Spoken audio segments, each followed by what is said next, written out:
Alright, hello friends. We're going to do a little queen install today because this hive, it's the Italians, they're queenless. So I want to show you what you get. She's an Italian hybrid. I did get her marked. She did arrive through the mail because that was the fastest I could get. I ordered her Sunday when I noticed they were queenless. It is Tuesday, she's here today. I don't know if you can focus in on that, but you see she's in there. She's got a little white spot. You can see her walking around with a number of attendant bees. There's a candy plug, that's what this is, at the end, which is good because that's what's keeping her in there. This is going to keep her safe. So we've done this before, you might be familiar with this, but I thought I would just go through it again. You always want to have a rubber band, right, with you to secure the queen cage. So they're a little spicy because they're queenless, so that's going to be fun. A little bit about this hive. This is my oldest hive. That moment where you just want to double check. My oldest hive, I was given it, my very first hive I bought from a man named Don. And I went to buy more hives from him the following year and he never got back to me. And it turned out because he had died. So they sold off his remaining hives and I got one of them. So this hive has always been very special to me. This is also the only 10 frame hive that I run because when you have two people in an apiary, like we do with the teaching apiary, it's not that bad. When it's one person and you're me, this gets heavy. And so, not this because I pulled from them. It gets a little heavy and it gets a little ridiculous and hard to operate. So I try to run 8 frames. All right, so here we have where would be brood, but there is none. So we are going to take a moment.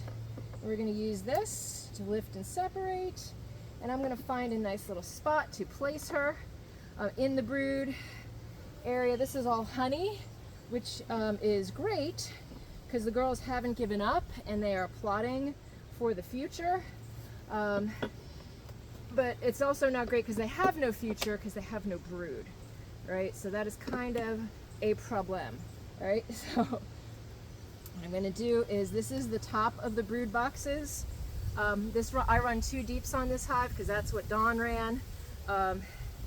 And you want to look for a frame that's not honey. This one they're backfilling with honey, so I might take the next one. But this one might work. All right, let me take a look one more frame over, okay? Again, we've all done this before. I normally do it in a super because I'm lazy, but there's not much going on in the super, so I don't want to mess with that. And you'll notice they're a little testy because that's what happens when they're queenless. I got stung in the face by these girls a couple days ago, and that was actually my first sign that maybe something was a little off, right? So you see how they are. You see the rainbow, right? You see where we have the capped honey around here on the corners, and normally that center area is filled with brood.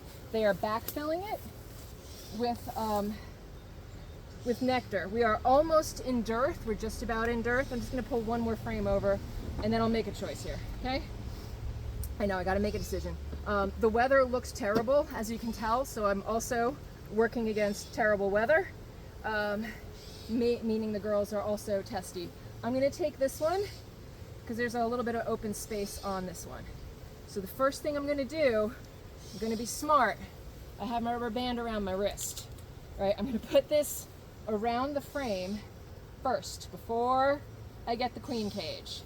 And I'm going to put it third halfway in, right? All right. And I am going to take my hive tool and I'm gonna mess things up. I'm gonna make them mad by digging into some of this wax and pushing it aside, okay?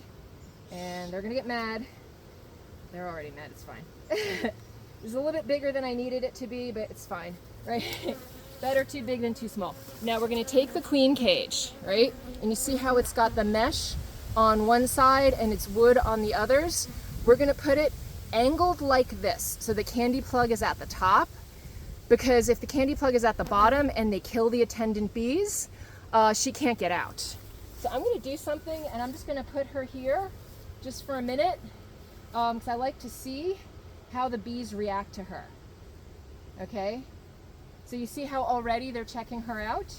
They're coming over, they're checking her out, and we want to see what's going on. We want to see if they're trying to kill her or not. I have a feeling they're not going to be trying to kill her because they know they're queenless. And when they know they're queenless, they are very excited to get a new queen. You see how we have all of these girls now? You see all of them getting on top of this cage, right? Let me bring them on over, right?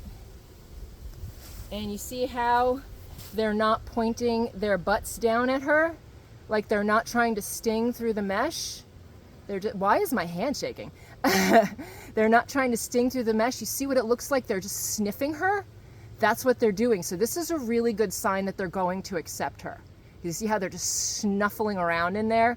This is a really positive sign. This is exactly what you want to see. I have had bees get kind of like, oh, I don't know if I like her at the start, and they've accepted her anyway, but this is a really positive sign. So I'm going to put this, and you want the mesh part facing up so she can breathe, because this is going to get squished in between two frames, right? So I'm going to lift, right, my rubber band, and I'm going to, again, angling it up, right? I'm going to squish, girls, they're not trying to sting me, I promise you. Right, and I'm just going to push this down. Some people just push this down into the wax without the rubber band. I'm a nervous Nelly. I like the rubber band, just keeps things a little bit more secure for me. And it also shows me from the top of the frame which frame she was on, so I can pull in 3 to 5 days. I'm going to come in and see if she's been released, okay? And that helps. You want to pull the queen cage out. The Russians in their very bottom box have a queen cage that I didn't get to in time, and it is now forever part of that frame. So that's not ideal. So now we put this in, right? And I'm just going to put my hive tool over here, and I am going to, you see how they're all over this. I want to show you this one more time because it's so cool. You see how they're like all checking her out already? This is such a good sign that they're going to accept her. Now I'm going to slide this in, right, into here, and, oh, you were trying to sting me. And that's it. I'm going to give them a minute. Oh, that's the bush. I'm going to give them a minute to just sort of check out. If the bees ever start swarming you or getting really too close to you, like one of the things you can do, I'm not working with the smoker right now because the weather's already terrible and I don't want to aggravate that, is just stand very still, right? And eventually they'll think that you are a brick and it will leave you alone. Eventually. So you see how right now they're all over that frame? That is such a good sign. Now I'm going to put the hive back together, but I also wanted to do one thing. I wanted to give them a hive beetle trap because I was harvesting honey yesterday and I realized I have a lot of hive beetle showing up in there. You also notice I'm wearing dishwashing gloves. Actually, one of my beekeeping mentors turned me onto this, and it's really cool. I really love them. I'm not saying I'm never going to go back to the goatskin gloves because in full honey harvest mode, I kind of need them. Okay, girly pops.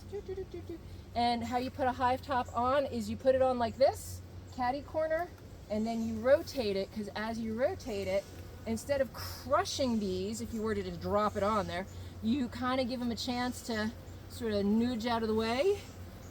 You're still going to probably squish a couple of them, but it's not going to be that bad.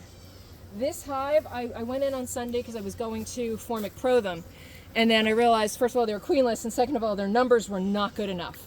If you don't have enough bees when you put in Formic Pro, you are going to have dead bees.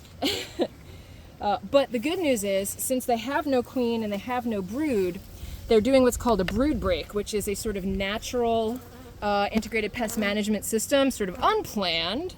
And now what you see I'm doing is I'm pouring cooking oil into a hive trap. I'm not baiting these because I'm lazy, but just put a little in because the bees will chase the hive beetles into the little wells, right? And they will drown. The beetles will drown. The bees will not. But you see how this keeps, could you close on me, please? This keeps the bees away from the cooking oil because the cooking oil is not good for them. Why are you being like this? And this hangs between two frames, and we put this in a top corner, right? Because that's where the hive beetles like to hang out. So we're going to, I'm going to put this actually over here because it's a little, the spacing is a little better for me. I'm going to put this one in here, right? And then they're going to, there you go, honey, sorry. Almost squished a girl. Girl, go ahead, girl. Go ahead. All right, and I have some liquors to put back on some of my other hives, but I just wanted to show you guys that. That's how you put in a hive beetle trap. These are what's called a beetle blaster. That's how you install a queen.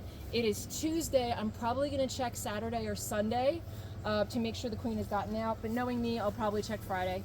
But you see how already they're kind of chill, right? It's almost like they know that they got something they needed. I know, they're still checking me out. But there you go, that's how you install a queen.